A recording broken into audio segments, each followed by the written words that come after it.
Ganito ba kayo magluto ng adobong manok? Piniprito ko muna ng bahagya. Habang piniprito, pwede na natin igisa itong bawang. Masarap yung igisa muna ng bahagya. Lagyan din natin ang sibuyas para masarap.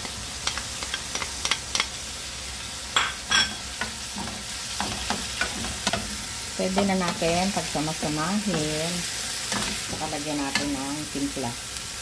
Lagyan natin ng paminta.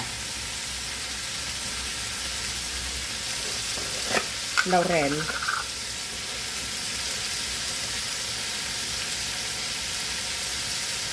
Toyo.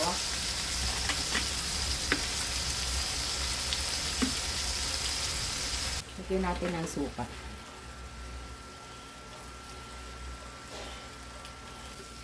Pakuluin muna natin.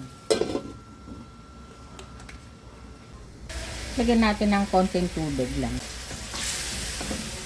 Para mahalong maigi. At saka natin patuyuin. Yan, luto na yan.